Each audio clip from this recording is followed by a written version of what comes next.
Mike, how do you work through that with the non-contact for the quarterback? You know that, any other position, tomorrow you would assume would be a full contact. So how do you kind of gauge that? I know you probably rely on the medical staff a little bit, but it's an interesting situation. Yeah, it's mostly just leaning on the medical. I mean, the quarterbacks don't get hit during practice anyways, so they got to get creative in terms of getting that work in. But our medical staff does a great job of organizing that for us. So, Mike, is he still in protocol per se? I mean, right now he's in a non-contact day. Sure, he's still in the protocol, like in that phasing of it, and so he'll continue to progress through it if he goes through the right forums here. What would you have to make a decision by? Well, it just depends on how each day goes. Yeah. Assuming it goes well, he's trending towards being able to play Sunday if there's no setbacks. Yeah, that would be the fair plan for sure.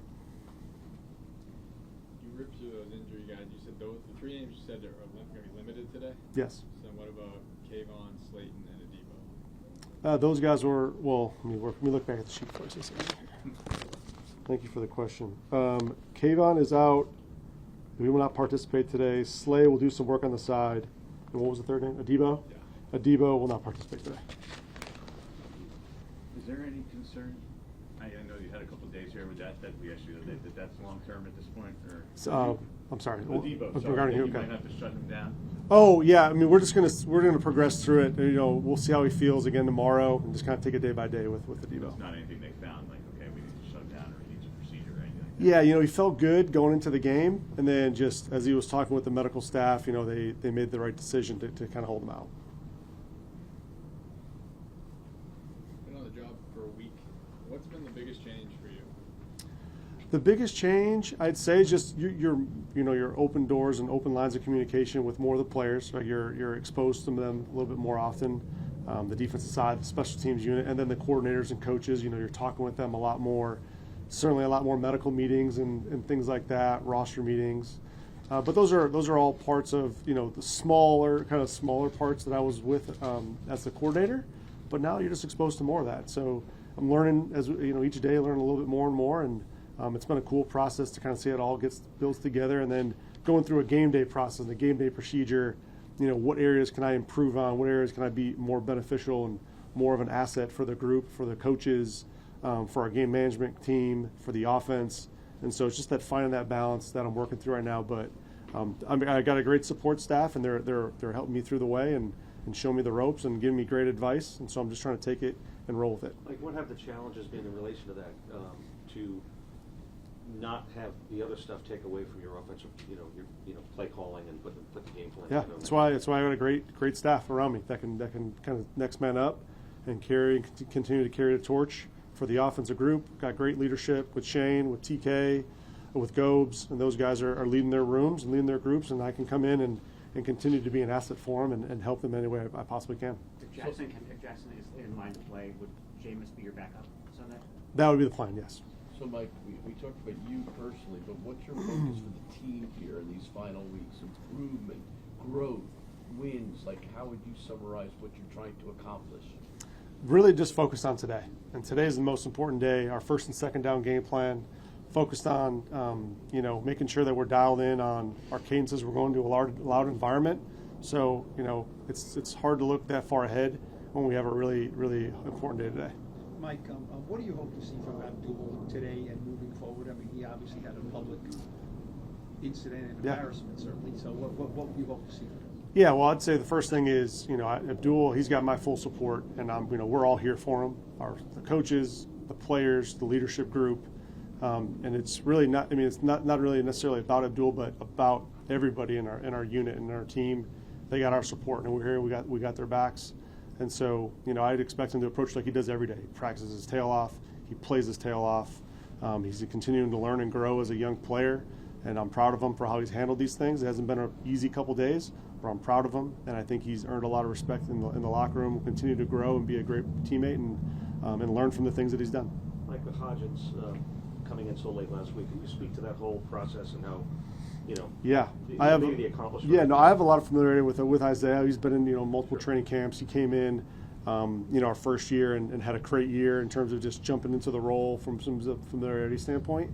And I'm just really proud of how he stepped up again for us. And again, even a shorter kind of turnaround, came in on a Thursday off the plane onto a practice, absorbed the installation in a third down day with a bunch of passes. We're moving people around. We're going no huddle tempo on the football.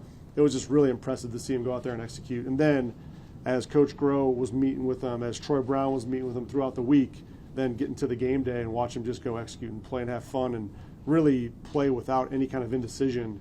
It was really cool to see and really impressive for Isaiah. Mike, Very how impressive. hard is that to do? I would say that's extremely hard. And for a guy like Isaiah, who's really smart, we know that about him. That's one of the reasons why we brought him in. But I was very impressed with how he jumped in, and even on that short notice. Mike, obviously a lot of attention paid to the guys going to WWE, specifically Cam. Did you know they were going to be there? You have any thoughts on just their? Yeah, no, I knew they were going to the event. It's a rookie event. We have some team events that our support staffs put together for the rookies to kind of get out, and so I thought it was a cool thing. I know it was like a staged little brawl there. It was great. It was great to see. It was great to see Scat on the pregame on the sideline. His juice, his energy, you can feel it. I can feel it through the TV and through my phone. I was watching the clips. So it's a cool event for those guys to kind of get out and be out in the community. You felt secure with his safety over there, given the ankle injury? Yeah, I trust Scat, and I trust our medical department, our medical staff to take great care of him. That was staged? I'm sorry? Was Jaxson there? I don't have the full list of everyone that was there. It's kind of a open door. If you want to go, you can go. That was staged, really? Can you talk a little bit about your offensive line, which has obviously taken a lot of hits over the last few years? It seems like there's a pretty good better. Yeah, the continuity there has been tremendous with our veteran leadership. AT and Jermaine, GVR, JMS, John Runyon. These are guys that have played a lot of snaps together now, and do a great job in the meeting room. Had an opportunity to spend some time in the old line room over these last few years, and just seeing these guys communicate, seeing these guys talk through their adjustments, talk through their assignments, how they're going to attack a certain double team, how they're going to attack a certain block, and it just really opens that floodgate to really great communication on game day. And it's led by Carm and James and those guys. Like they want to bring that out of their players, and they do. And you see it on the field, and it shows up throughout the game, and it shows up in the adjustments on the sideline, in the communication with the young quarterback. It's really impressive from that group, and they're continuing to step up for us. Given how well that line did play, how much confidence did that give you facing this line past those guys like Hodgins? Yeah, it's another challenge, and I thought they stepped up to last week, but that was last week. This is a brand new challenge, a brand new week, and so we got to have the same mentality and the same work ethic and the same level of detail that we had preparing for that to go run again this week. If the medical people say that Jackson's ready to go, will you embrace that and say let's go, or would you rather be conservative at this point and give him another week? If he's healthy and clear to go, then I'd like Jaxson Dart to play. It's only if he's healthy and ready to go, and that's based on what the doctors have to say. Mike, because quarterbacks are always non-contact anyway, even though Jaxson is non-contact technically today, will you have him as your first team quarterback in practice, or will you have James as your first team? Yeah, the reps and talking with Shea and our quarterback coach, they have a great plan for how we'll kind of deliver the reps there, whether it's a lot or a little. We've talked about it, and so I think Shea has a good plan. I'm happy about it. Is this it's another new thing for Jaxson, a season of new things. Is this going to be difficult, you think? I mean, he missed a game. He obviously had a concussion.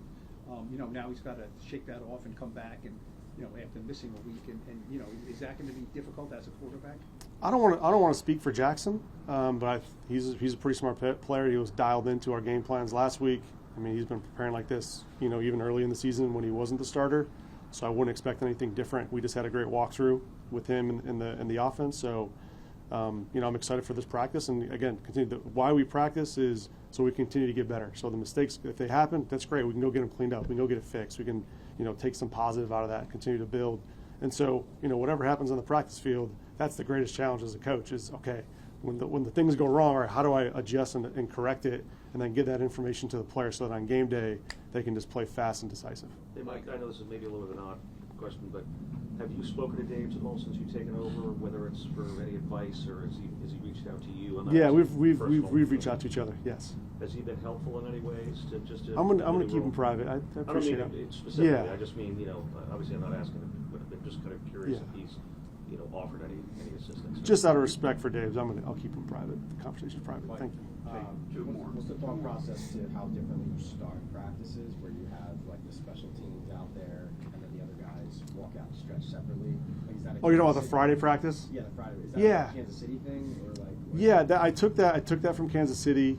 It's just a way just to kind of break up the little bit of flow of practice and start the special teams unit. So when we get into the main practice part of it, there's not kind of like a bunch of breakups in between O&D and special teams. So the special teams have like their own practice. They can really organize it, get all the looks they need to, and then as we get into the OD part of it, it's kind of rapid fire on a fast Friday, and we're kind of getting point A to point B and getting some work done. So just a little bit different flow. Not that there's a right or wrong way to do it, just something that, just a little mix it up. I thought it would be cool for the guys to go through it. Did you see the results that you were hoping for by moving the film review to yesterday rather than having Monday, giving the guys off? What was the reaction? I think the players and coaches had a good response to it. As we keep on going throughout the week, I'm sure more and more info will come back. But whatever that feedback is, we'll continue to evaluate it. And if we need to make adjustments, minor tweaks, the times, longer, shorter, whatever that may look like, we'll just continue to stay on top of it.